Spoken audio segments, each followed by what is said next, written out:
person who was so afraid, he cried out in joy, wow, what a piece of art! What a piece of art!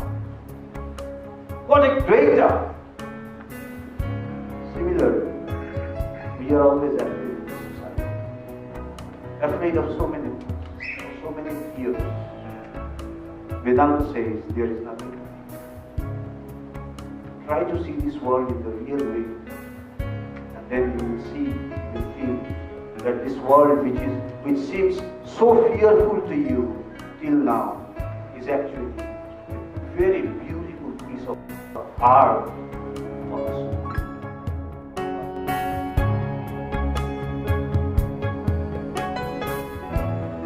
Asatoma sadgamaya, tamasoma jyotirgamaya, mrityorma. The meaning is asatoma sadgamaya. That means lead me from the unreal to the real. Tamasoma jyotirgamaya means lead me from darkness to light. And then mrityorma mritamgamaya, lead me from death to immortality. This is a prayer. And this is a prayer for the whole universe. A prayer which says that lead me from the unreal to the real. Vedanta says, which is the subject, which is the very subject of International Vedanta Society, the word Vedanta, which means Upanishads, which means ultimate knowledge, which means the supreme knowledge, the end of the, or the culminating point, or the essence, or the gist of Vedas, that is Vedanta or Upanishads. It's the same. It says that this world that we are seeing is not real. But it doesn't mean that it does not exist. Whenever we hear, or some of us who are acquainted with a bit of Vedanta, and especially Advaita Vedanta, the non-dualistic part of Vedanta, we think that Vedanta denies this world. It denies your family, it denies your society, it denies your property, it denies your everything, your bank balance, everything is gone. But that's not the case.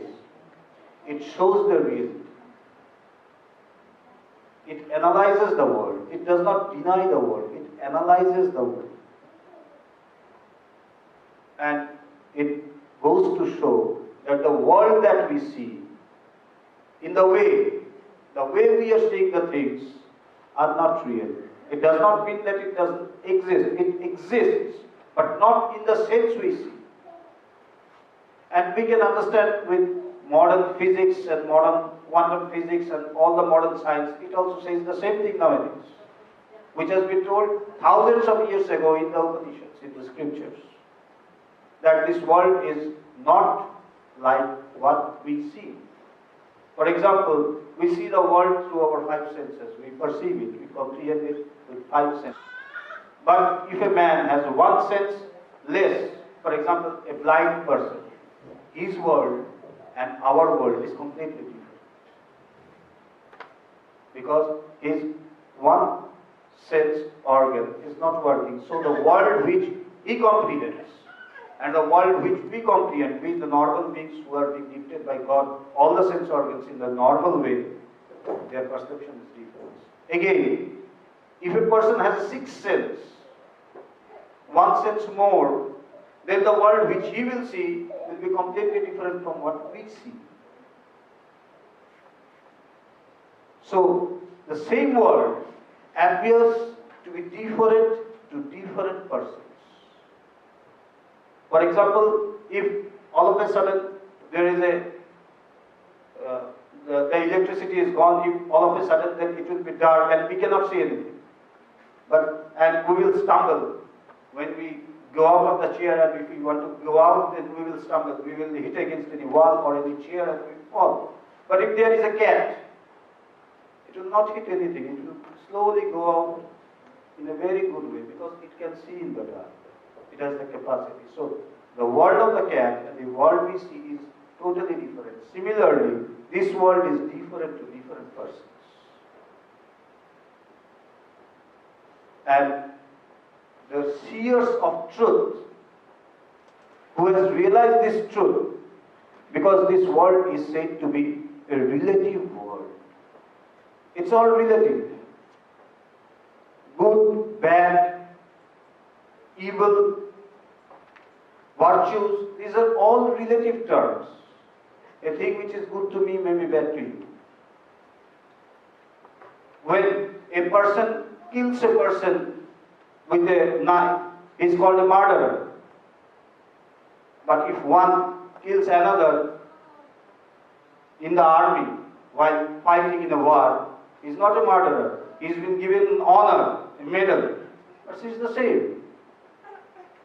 That person killed for money to survive his family, and the other killed as a job.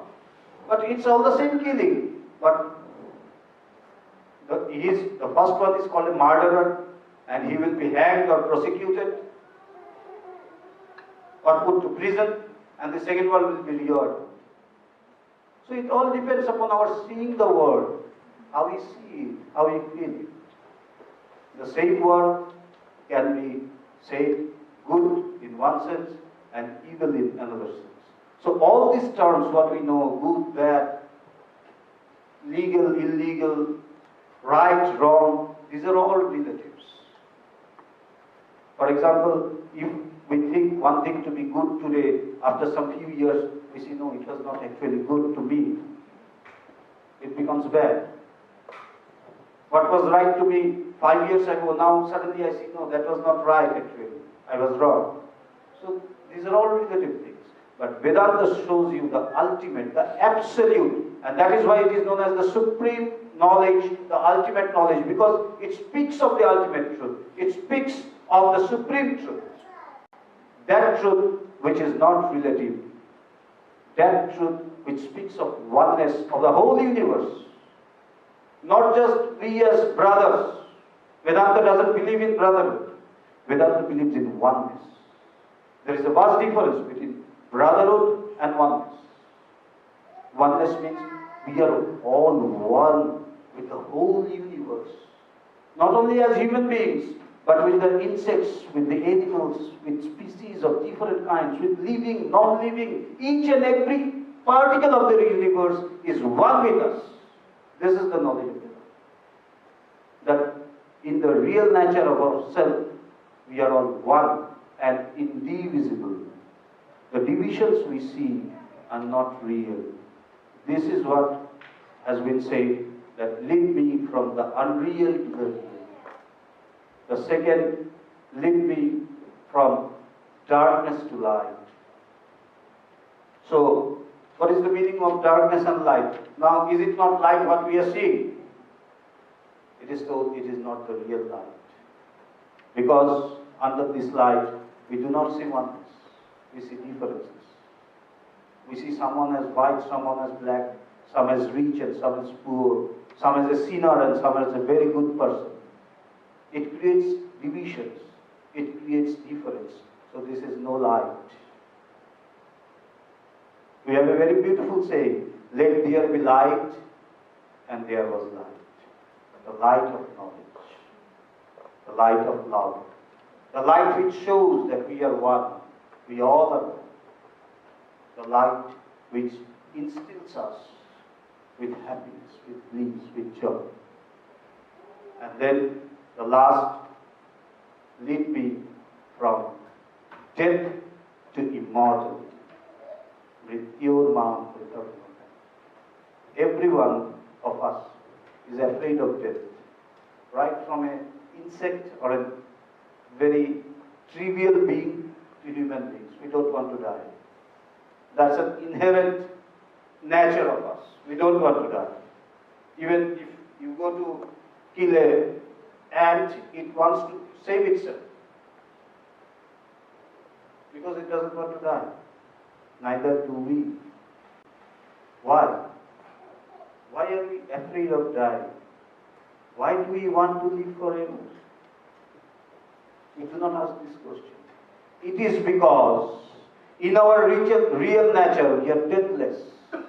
We are immortal. And that is why we want to live forever.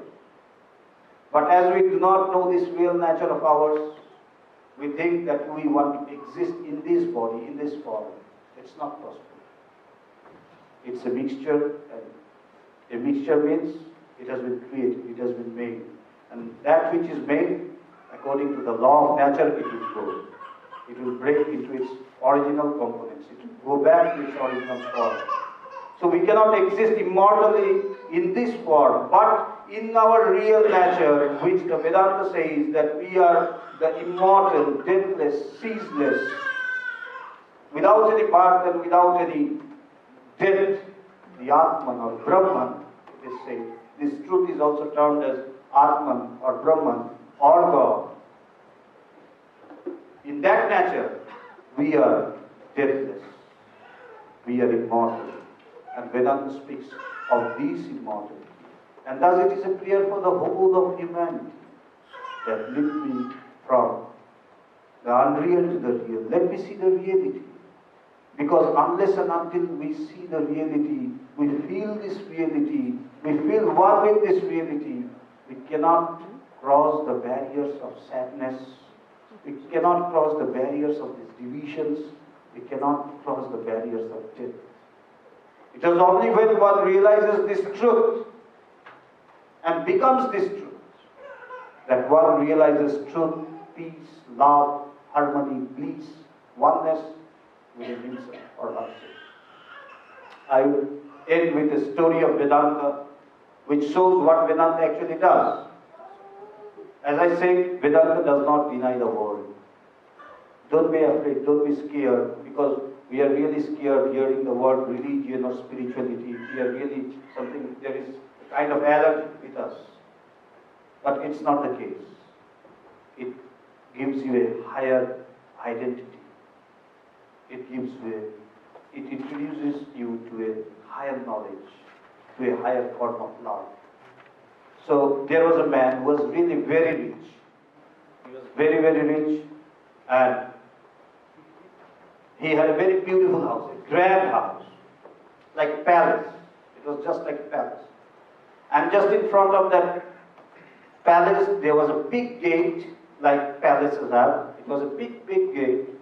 And there were two ferocious dogs, which were tied to the pillars of the gate.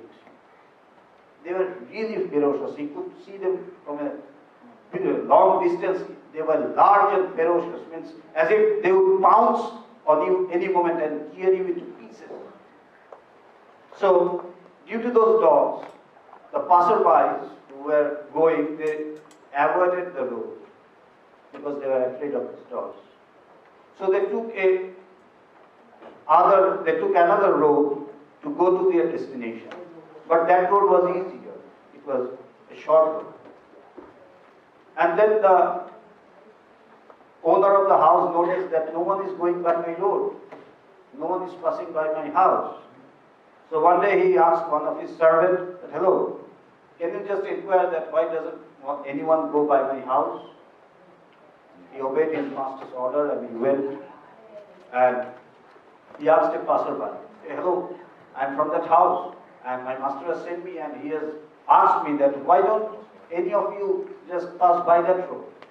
And then the man got a chance. He said, "What? Go by that road?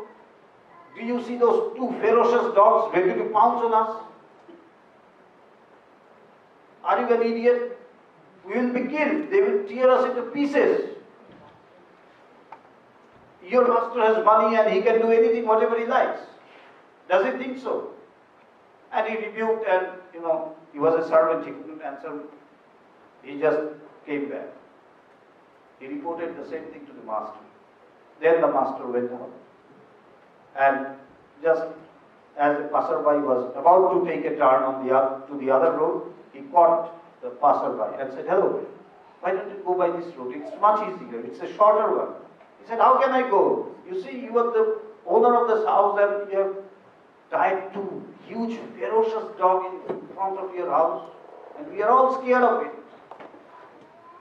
He said, okay, you don't mind. You come with us. Come with me. He said, "No, I won't. I won't come with you because they are very ferocious and they can harm me. He said, okay, I am with you, I am with you. I am the owner of those dogs, so I am with you and they won't harm you. I assure you, they won't harm you. But still, this man was afraid, because they were really ferocious. So, anyway, he had to believe because the owner was there. And at times, he would just make a reverse and was about to go, but then the owner, he somehow managed to bring the person and said, see, he said, you see, those two dogs, they will pounce on me at any moment. You see, okay, I'm with you. You come with me, come with me, come with me. And he gradually took the man to near the dogs and said, when he just went very near, he said, look at those dogs very carefully and see what you see. When he came very near, being frightened of course, but he saw that the dogs were not doing anything, so he was somewhat, he gained some, so he gained some confidence from the owner and he went near the dogs and then he saw that they were not real. They were the beautiful art of a sculpture and the dogs were carved out of stone. But they were so real, they were so beautiful, such a beautiful piece of art that it seemed to be so real, so ferocious, just ready to pounce. And then that person who was so afraid, he cried out in joy, wow, what a piece of art! What a piece of art! What a great art! Similarly, we are always afraid in this society. Afraid of so many fears. Vedanta says there is nothing to fear. Try to see this world in the real way, and then you will feel that this world which seems so fearful to you till now is actually a very beautiful piece of art of the Supreme. Really a wonderful, very beautiful piece of